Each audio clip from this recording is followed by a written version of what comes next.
Selamat siang, saya Theophilus Gilbert, salah satu murid dari Palita City yang akan melakukan KKN pada lokasi rumah pengangguran ini. Sebelum itu, boleh kenalan dulu Pak? Ya, makasih. Assalamualaikum warahmatullahi wabarakatuh. Selamat siang, salam sejahtera untuk kita semua.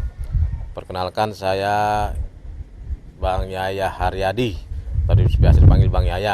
Saya di sini dari tim dari rumah pengangguran yang berada di Kebon Anas RW 02 Kelurahan Pandungan Utara. Selamat siang, saya dari RT 03 RW 03 Pandungan Utara, Kecamatan Pinang. Nama saya Sian Emon, atas nama dari rumah pengangguran. Asal-usul dari tempat rumah pengangguran ini dari mana ya? Untuk rumah pengangguran ini hasil hasil ngopi lah, hasil ngobrol. Pengen mengadakan kegiatan gitu kan, kegiatan yang bermanfaat gitu, khususnya buat warga dan lingkungan. Gimana kalau kita bertanam anggur gitu kan? Karena anggur ini kan selama ini dikenal dengan buah atau tanaman untuk menengah ke atas. Padahal perjalanannya itu anggur bisa untuk menengah ke bawah dan untuk ditanam di Indonesia ini. Karena identiknya kan tanaman anggur ini tanaman dari luar negeri. Ya dari situlah ya udah kami dari ngobrol ngopi bahwa di sini kita lihat ada tanah dari PT gitu yang tidak dipakai gitu kan. Jadi ya udah kita langsung bikin komunitas ini nama Rumah Pengangguran gitu.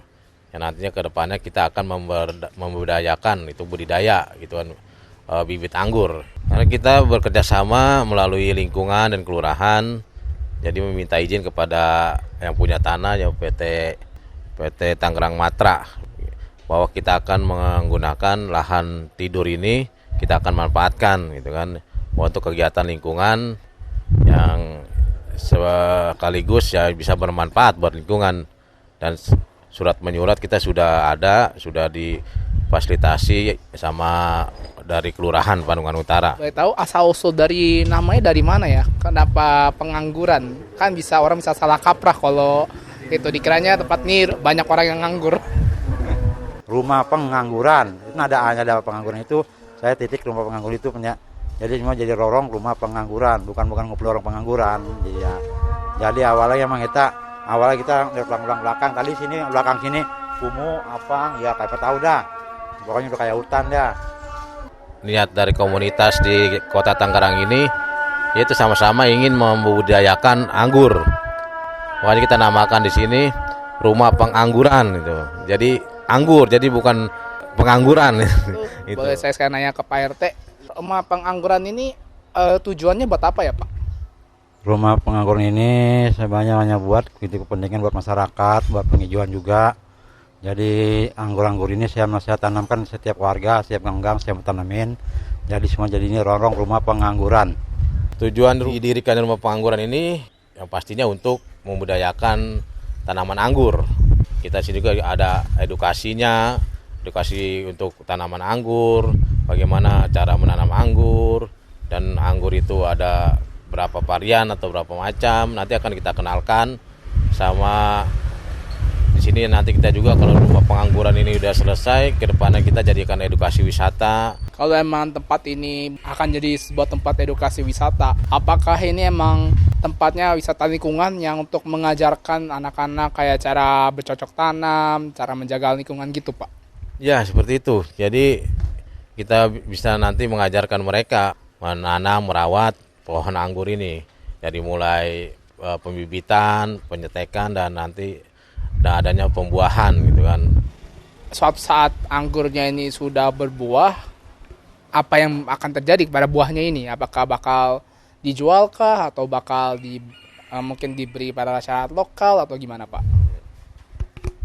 Ya bisa jadi nanti bisa jadi untuk dijual. Kalau di sini sudah berhasil kita kan, warga juga sudah banyak bertani menanam anggur di rumahnya masing-masing. Terus di sini kita juga ada buah atau ada bibit banyak ya, nanti kita bisa jual gitu kan ya, itu untuk buat ekonomi warga. Kayak ini rumah pengangguran ini udah berjalan berapa lama ya? Rumah pengangguran ini udah hampir jalan 5 bulanan namanya ini. Ya. Dari semua apa yang diperencanakan udah selesai berapa persen ya Pak? Dari masih hitungan baru kemarin ya, secara kegiatan atau lokasi ini kan pembangunannya, pengerjaannya paling baru sekitar 30% ya. Karena ya masih perjalanan, karena masih baru lah, masih 6 bulan. Dan dua juga kan kita ini semua secara setiap kerjaan atau kegiatan tidak instan gitu kan. Kita karena dana ini kan dari swadaya juga gitu kan. Karena baru 30% ini. Kalau boleh tahu sisa dari 70%-nya itu apa aja ya Pak? Itu nanti kita akan jadikan kawasan edukasi wisata, perhutanan, pertanian, dan peternakan. Perhutanannya kita sedang menanam pohon-pohon, perikanannya kita juga sudah ada peternak lele, ternak ikan, gitu, ikan nila, gitu. Nah sekarang kita paling ke edukasi wisatanya, kita juga sudah mulai berjalan. Karena kedepannya rumah pengangguran ini, dia ini bisa membantu warga sekitar, khususnya kita akan buka kayak lapak UMKM gitu kan. Kita berdayakan warga sekitar yang ada usaha ini, dan tinggal kita sekarang tinggal pelaksanaannya aja. Ada berapa murid dari Parita University itu akan datang ke lokasi ini untuk KKN Pak? Apa aja yang Bapak maksudnya inginkan murid Parita tuh bisa memberikan kepada rumah pengangguran ini supaya lebih maju? Mungkin boleh ganti-ganti jawabnya. Mungkin mulai dari Pak Yaya dulu. Ya, kami tetap terbuka untuk menerima masukan, ide maupun konsep. Ya kan, dari khususnya mungkin nanti dari teman-teman mahasiswa Pradita yang membantu kami di rumah pengangguran ini. Karena kita di sini ya kita bersama-sama ini kan ya, gimana rumah pengangguran ini bisa jalan dan baik, kita cepat selesai seperti itu. Ya, selama ini yang saya butuh ya, semua butuh masalah lagi sekarang lagi butuh dan ada dana sih. Memang kalau bulannya ya emang kita UMKM ini emang kita lagi harapin biar cepat berjalan. Ya, memang kalau udah UMKM kita berjalan udah enak kita. Ya, memang kita harapan kita UMKM doang yang kita biar tempatnya belum tercapai. Hanya itu aja saya meminta, itu aja mungkin. Visi misi dari tempat rumah pengangguran ini salah satunya itu adalah membantu menyejahterakan masyarakat di spot sini juga ya Pak. Menurut Pak Yahya, apa sih yang sekarang dibutuhkan oleh rumah pengangguran dari murid Parita yang akan datang untuk KKN? Untuk kebutuhan banyak ya, tapi kalau saya melihat untuk ke mahasiswa gitu ya, khususnya Pradita nih yang jalur media itu kan, paling kami dari pengangguran ini nih minta dibantu untuk semacam promo gitu kan, promo atau malam untuk ya membantu kami juga untuk nanti kedepannya untuk mencari donatur gitu untuk kebutuhan kami di sini untuk rumah pengangguran. Ada website gitu kan, gitu. Ada ya kalau kita sekarang ada YouTube, ada TikTok seperti itu kan, gitu. Jadi intinya mungkin teman-teman Pradita gitu kan, dari mahasiswa Pradita bisa bantu kami karena untuk konsep seperti itu. Jadi kalau saat ini udah jadi itu kemungkinan besar bakal dibisniskan tidak Pak? Setelah selesai ini kita akan ya itu kita harapkan kita bisa berdampak ekonominya gitu kan ya untuk warga sekitar gitu kan. Karena kita tidak ngeliat kita untuk komunitas, golongan gitu, untuk sama-sama khususnya untuk warga sini. Yaitu buat menambah ekonomi mereka gitu.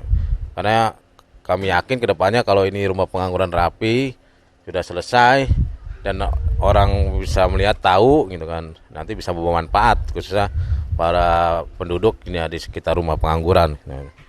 Ya emang kalau sejauh ini sebelum dari kita ini siapa aja yang udah membantu dalam pembangunan tempat ini? Boleh Pak RT?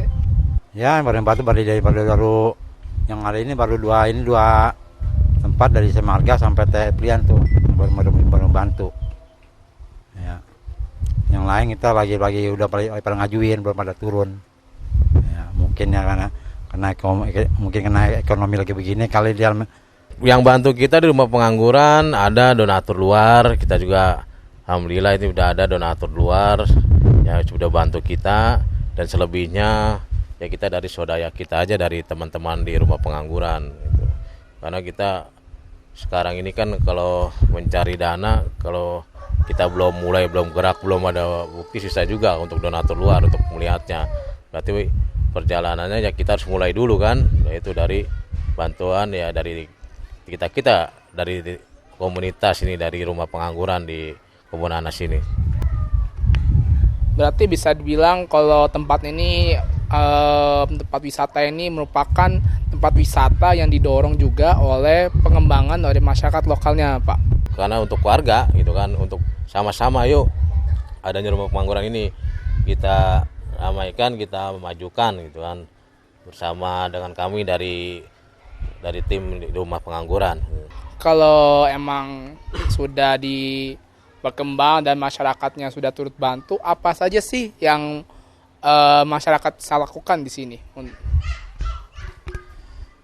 Ya kalau rumah pengangguran ini udah ramai gitu kan ya, di sini juga kita nanti ada tempat lapak-lapak atau toko untuk UMKM. Jadi masyarakat sekitar yang ada punya usaha UMKM punya untuk itu bisa dagang di sini, dan buat teman-teman juga kan pemuda-pemudi warga sekitar nanti bisa bekerja di sini membantu kami, yaitu merawat gitu, membesarkan rumah pengangguran ini gitu. Kalau emang ngomongin UMKM, apakah ada kayak produk-produk khusus, Pak, yang emang bisa cuma ada di sini, Pak, yang bisa dijual kepada masyarakat kalau ada yang mau datang, Pak? Ya, untuk UMKM di kita banyak ini di sekitaran sini udah ada semacam, kita di sini ada yang pengrajin keripik tuh, membuat keripik peyek, udang gitu kan. Nah itu sudah kemana-mana udah terkenal gitu kan. Terus kedua juga ada yang pembuat salad buah, aneka macam kue. Gitu. Jadi di lingkungan kami UMKM ini berjalan. Jadi ayo teman-teman Pradita yang mau kemari, mau KKN, ya kami tunggu dengan tangan terbuka. Sesuai dengan motonya, selamat datang di rumah pengangguran. Baik, terima kasih Bapak Yahya selaku salah satu pengurus dari rumah pengangguran ini, dan juga Bapak Emon selaku Ketua RT 003. Terima kasih banyak atas waktu kesempatan untuk wawancara ini.